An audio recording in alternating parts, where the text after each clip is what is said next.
Life में कितना भी पैसा कमा लो, कितना भी सक्सेसफुल हो जाओ, लेकिन अगर आपके रिश्ते सही नहीं है, then nothing of it really makes sense. Welcome to India's only podcast that talks about self-love and making your relationships better. Unleash the power of love with raw clips. Let's roar.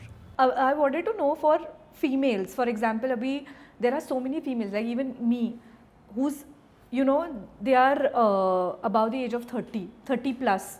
So what about them? Like they say 30 ke pehle you should have kids. Ideally, that's the best thing. But if you've not found the partner, then there is so much stress in general. Already we are reading so many articles. We are podcasts sun rahe 30 ke pehle, and then there's so much stress already. Yeah. What would you suggest for females who want to who've not found the partner but they want to remain fertile?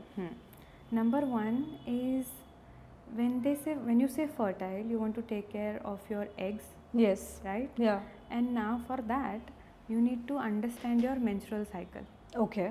Right? हाँ. So your menstrual phase, follicular phase, luteal phase, right? तो ये जो हम 4 phases से जाते हैं, हाँ. ठीक है, including your ovulation. तो पहले तो you have to understand you are not going to have the same energy throughout 28 days. Yes. Yeah. So understanding, first learning about how much energy you have and what activities and lifestyle and mindset habits will help you in those specific 4 phases. Okay. तो हर दिन same चीज़ या same तरीके से function करने की कोशिश मत करो. हाँ. Which I think अभी जो hustle culture है, yeah, exactly. It is about like how females should be doing this, like we are trying to beat ourselves कि कल मैंने जितना किया वो आज मैंने इतना क्यों नहीं किया. Yes. Yeah. So one thing is, देखो अगर दूसरे से रिस्पेक्ट नहीं आ रही है वो क्योंकि हम कहीं पे तो खुद को भी रिस्पेक्ट नहीं कर रहे हैं. राइट? सो पहले तो एजुकेट. अवेयरनेस नहीं होगी तो हम कुछ नहीं कर सकते किसी भी मामले में. बराबर. Not just fertility. ओके. सो ये समझ लो पहले कि मेंस्ट्रुअल साइकिल काम कैसे करता है. ठीक है. एंड देन उसमें कौन सी एक्टिविटीज़ है, राइट, जो तुमको और ज़्यादा सपोर्ट करेंगे to better your health. Okay. Anything specific ऐसे कुछ? या जैसे मेंस्ट्रुएशन है. हाँ. राइट. तो हम कहते हैं कि मेंस्ट्रुएशन में जैसे योग अभ्यास भी है ना, ज़्यादा हीटिंग खाना नहीं खाना है बिकॉज ऑलरेडी हीट बढ़ गई है. Okay. When you are under menstruation. Okay. Right. वात बहुत बढ़ गया है. राइट.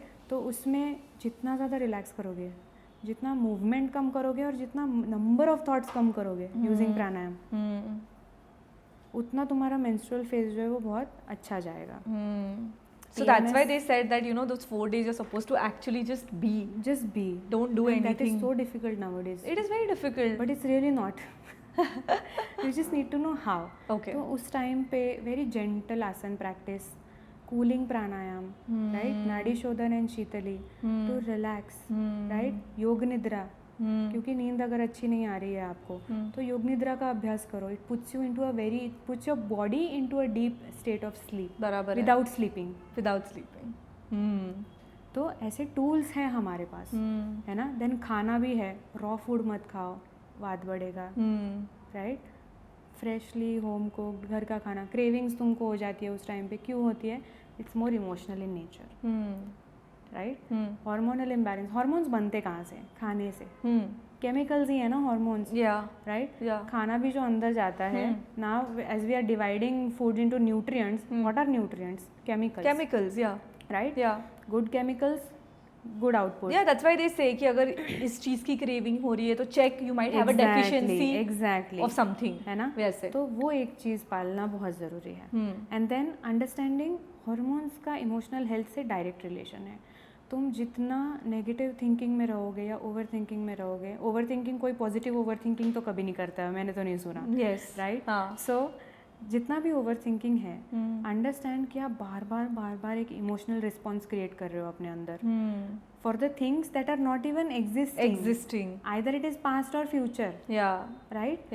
तो आप बार बार वो केमिकल्स सिक्रेट कर रहे हो, मतलब आप बार बार वो हार्मोन्स सिक्रेट कर रहे हो. तो हार्मोनल इम्बैलेंस कैसे नहीं आएगा? बराबर है. सो इसीलिए बोल रहे हैं ऑक्सीटोसिन बढ़ाओ, सेरोटोनिन बढ़ाओ, डोपामिन बढ़ाओ, एंडोर्फिन्स बढ़ाओ, एक्सरसाइज करो, मेडिटेट करो, खाना अच्छा खाओ, रिश्ते अच्छे बनाओ. Why are they saying? So that positive hormones का इम्पैक्ट जो है एंड इन्फ्लुएंस जो है बॉडी में ज़्यादा हो जाए. Yes. That gets me to one more thing I wanted to ask you, that कि now they say like D, vitamin D है, B12 है, but for your fertility is there any specific kind of vitamin that you need to be careful of or need to keep a check on? सो है सारी ही चीज़ें। देखो हाँ. अभी fertility को main क्या है, तुम्हारा थायराइड, हाँ, तुम्हारा स्ट्रेस, तुम्हारा अड्रीनल्स मतलब तुम्हारा कॉर्टिसोल, cortisol levels, okay, है ना, thyroid, एंड देन कम्स तुम्हारा रिप्रोडक्टिव हेल्थ। okay, तो यहाँ पे तुम्हारा विटामिन डी भी आ गया, तुम्हारा ओमेगा भी आ गया, राइट। तो एंड स्ट्रेस को अगेन खाने से कितना ही करोगे, so you will have to adept some practices जिससे तुम्हारा कॉर्टिसोल कम हो जाए। बराबर है। So eating on time, sleeping on time, right. तो डेफिशिएंसीज तो हर एक की इंडिविजुअल हो सकती है। यस, तो that you can only get to know when once you get a full body checkup, हाँ, right? बराबर है। उसके हिसाब से आपको करना है। But your protein intake, your fat intake, right, this has to be very good if you want to have good equality. But again I am a holistic person, yes, so ये दो चीज़ें, फिर तो वही हो गया ना, ये 4 आसन कर लो प्रेग्नेंट हो जाओगे, हाँ. तो ये 2 सप्लीमेंट्स खा लो प्रेग्नेंट हो जाओगे, ऐसा नहीं होता। हाँ, इट्स अबाउट एवरीथिंग। सो एक हो Yeah. गया कि फिजिकल लेवल पे तुमने ध्यान रख लिया Yeah. कि तुम डेफिशिएंसी नहीं हो, तुम अच्छा खाना खा रहे हो। Exactly. इमोशनल लेवल पे यू आर डूइंग मेडिटेशन, योगासन, Yes. and you're having better relationships. Yes. That really matters. Yes. And then you are going to get into that whole Exactly. zone, ऐसे। Exactly. So once coming back to the main question that you हाँ. asked, right? कि partner नहीं भी मिला है हाँ, अभी, या तो- अभी प्लान नहीं है, या जो भी है, व्हाटएवर हाँ, XYZ हाँ. Reason, one thing is understanding कि बहुत सारी चीज़ें हैं, जैसे कंसेप्शन है वैसे हम भी नेचर के ही हाथ में हैं। We are also ageing only. तुम Yeah. एक्सटर्नली कितना भी कर लो, हाँ, right, but internally death is inevitable yes, and we are going closer and closer to death only. Yes, life का एक साइकिल है, जैसे जिसके तरीके से वो चलता है। बराबर यू है। Cannot remain fertile forever, right, but if you just maintain a good lifestyle and you take care of yourself, है ना, एंड तुम्हारा स्ट्रेस कम रखो, जो अंदर है वो तो कम रखो, जो बाहर का नहीं कंट्रोल कर सकते, तो at least internal environment, right, and वो होलिस्टिक प्रैक्टिस से ही होता है। बराबर है। So at least do that. So हमें पता है stress is the biggest factor in ageing us also. तुम अच्छा खाना खाओ, तुम जिम जाओ, सब करो, but if you get stressed quickly, या तो इसीलिए योग अभ्यास कि तुम जो एक्स्ट्रा जो भी करना है करो, उसके साथ एटलीस्ट योग अभ्यास करो।